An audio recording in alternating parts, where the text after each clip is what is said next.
వరంగల్ జిల్లా పర్వతగిరి మండల పరిధిలోని కలేడ గ్రామంలో పర్వతగిరి మండల ఉత్సవ కమిటీ ఆధ్వర్యంలో శ్రీ శ్రీ సద్గురు సంత్ సేవాలాల్ మహారాజ్ 286వ జయంతి ఉత్సవాలు నిర్వహించారు.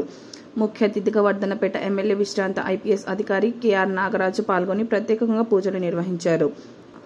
బంజారా సోదర సోదరిమణులకు ఆచార శాలువ పూలమాలలతో ఎమ్మెల్యేని సత్కరించారు. అనంతరం బంజారా సోదర సోదరిమణులతో ఏర్పాటు చేసిన సమావేశంలో పాల్గొని మాట్లాడారు.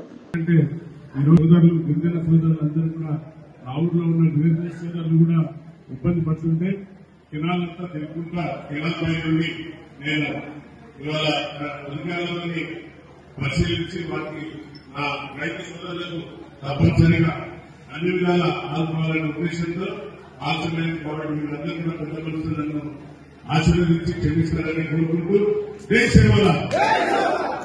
సేవలాల్ ఒక గొప్ప మహానుభావుడు, మన జాతిపిత మీ ఒక్కరికి వాళ్ళందరికీ జాతిపిత. ఎందుకంటే వారు బోధించిన బోధనలు ఎన్నో సంస్కరణలు తీసుకొచ్చి మన భారతదేశంలో బ్రిటిష్ పాలన మరియు ముస్లిం పాలన జరిగేటప్పుడు కూడా ఎన్నో అవమానాలు ఎదుర్కొని ఎన్నో ఒత్తిడులను ఎదుర్కొని జాతిని కాపాడుతూ జాతి కోసం పనిచేసిన గొప్ప మహానుభావుడు. కాబట్టి వాళ్ళని ఎప్పుడు కూడా మనం మరవకూడదు. గొప్ప భక్తి శ్రద్ధలతో ఈరోజు వారి యొక్క జయంతి జరుపుకోవడం 226 జయంతి జరుపుకోవడం చాలా మీ అందరికీ కూడా జాతి బిడ్డలందరికీ కూడా నా హృదయపూర్వక శుభాకాంక్షలు. ఈ రోజు వచ్చిన ఈ యొక్క కమిటీ తరఫున ఉన్న సోదరుడు ఉత్సవ కమిటీ అధ్యక్షులు బాలవతి శ్రీనివాస్ నాయక్ గారికి, ఉత్సవ కమిటీ సభ్యులు బాలవతి భాస్కర్ నాయక్ గారికి, బాలవతి బిల్లు నాయక్ గారికి, మంగళ నాయక్ గారికి, గౌరవతు కృష్ణ నాయక్ గారికి, లావడ లక్ష్మీనాయక్ గారికి, ముఖ్య మోహన్ నాయక్ గారికి, వీరన్న నాయక్ గారికి, మాలవతి రవి నాయక్, మూడు నాయక్ గారికి, గుణవత్ రమేష్ నాయక్ గారికి, బాలవతి తిరుపతి నాయక్ గారికి, ఇస్లావత్ సారథమ్మ గారికి, ధరావత్ న్యాకా నాయక్ గారికి, అశ్వత్ ఛాపర్ నాయక్ గారికి, బాలవతి వికేందర్ నాయక్, గొలువతు చంద్ర నాయక్ గారికి, బాలవతి బాలసింగ్ నాయక్, బాలవతి రవి నాయక్ గారికి, బాలవతి దేవ్ నాయక్ అందరికీ కూడా ఈ ఉత్సవ కమిటీ శుభాకాంక్షలు తెలియజేస్తూ తప్పనిసరిగా మనం ఎలక్షన్ కోడ్ లో ఉన్నాం. ఈరోజు ముఖ్య అతిథిగా వచ్చిన సోదరులు మహారాష్ట్ర నుండి వచ్చిన వంశీ మహారాష్ట్ర పౌర వచ్చిన సోదరులకి మా హృదయపూర్వక ఆహ్వానాలు సోదర. ఇక్కడ మేమందరం కూడా సోదర భావంతో ఉన్నాము. చాలా ప్రకృతిని ప్రేమించినట్టే మా సోదరులు మమ్మల్ని అందరినీ కూడా ప్రేమిస్తారు.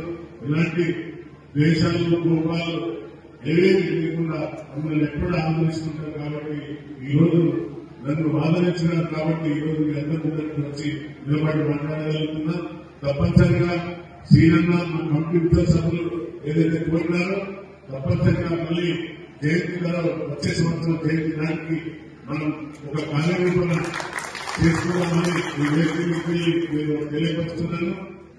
అలాగే ప్రకృతిని ప్రేమించి ఎక్కువ శాతం వాళ్ళ జీవితకాలం ఎక్కువ పిల్లల కుటుంబానికి తర్వాత వ్యవసాయ క్షేత్రంలో ఎందుకంటే ఎక్కడో అరణ్యంలో ఉన్నా కూడా వారు దేనికోసం ఎవరో వస్తారు ఎవరో చేస్తారని ఎదురు చూడకుండా తమ సొంత మేధాశక్తితో తమ కాయ కష్టంతో ప్రకృతిని ప్రేమిస్తూ వివిధ రకాల పంటలు పండించే గొప్ప వారి ధైర్య దారిద్ర్యాన్ని మనం అందరినీ కూడా ఈరోజు గుర్తించుకోవాలి.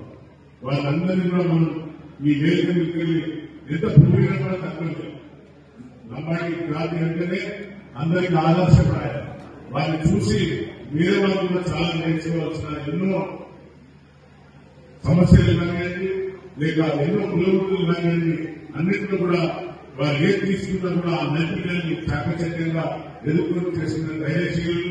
అప్పుడు బ్రిటిష్ పాలన కూడా అలాగే ఎవరైతే మహమ్మదీయుల పాలన కూడా ఎంతో ఎదుర్కొని ధైర్యంగా ఎదుర్కొని పోరాడిన గొప్ప ఈ యొక్క లంబాడి జాతిని మనం ఎట్టి పరిస్థితుల్లో కూడా ఈ భారతదేశం ఎప్పుడు కూడా తగ్గ చూడలేదు. మన ఇందిరమ్మ గారు గుర్తించి అదే వరంగల్ గురించి ఈ సోదరులందరినీ కూడా 1924 ఎస్టీలో అనుకోవడం జరిగింది. అంతే తెలుసు తప్ప రాత్రి మనం ఇక్కడ ఉండడం, నా వరంగల్లో ఉండడం, నా నియోజకవర్గంలో ఉండడం నేను అందరూ పిలిచాను. కానీ ఈరోజు నేను పర్వతగిరికి రావడానికి కూడా ముఖ్య కారణం మన మొదలపేట పిలిచాను. నా కాన్స్టిట్యూన్సీ 13 జిల్లాలో అక్కడ సోదరులు వాళ్ళు కూడా పిలిచాను. కానీ నేను పర్వతగిరికి వస్తాను సీనియర్ చెప్పడం, ఇక్కడ రావడం మీ అందరితో మళ్ళీ ఈ విధంగా ఈ యొక్క జయంతిని మీ అందరితో జరుపుకోవడం నేను అదృష్టంగా భావిస్తున్నాను. తప్పనిసరిగా ఈ యొక్క రాబోయే కాలంలో మీ జాతి కోసం ఎంత చేసిన సేవ చాలా తక్కువ. తప్పనిసరిగా 24/7 అంటే 24/7 మీకోసం శ్రమిస్తాను.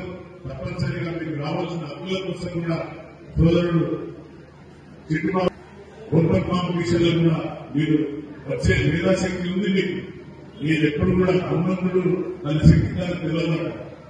మనమే జై శ్రీరామాలనే బలం వస్తారు. అలాగే జై సేవలాలంటే మీలో శక్తి బయటకు వస్తుంది. తప్పనిసరిగా మీరు సేవలను జై సేవలను వారి యొక్క కీర్తి ప్రతిష్టలను మనం ముందుకు తీసుకోవాల్సిన బాధ్యత ఉంది. వారి ఏదైతే మనకు జీవన శైలిని నేర్పించారో ఆ జీవన శైలిని మన రాబోయే తరానికి కూడా మన పిల్లలకు కూడా ఉదయస్కంధాల మీద తీసుకోవాల్సిన బాధ్యత మన అందరిపైన ఉంది. కాబట్టి ఈ రోజు నన్ను ఆహ్వానించుకోవడం మీ అందరికీ నా యొక్క హృదయపూర్వక శిరస్సు వచ్చి నమస్కరిస్తున్నా. జై శ్రీరామ్.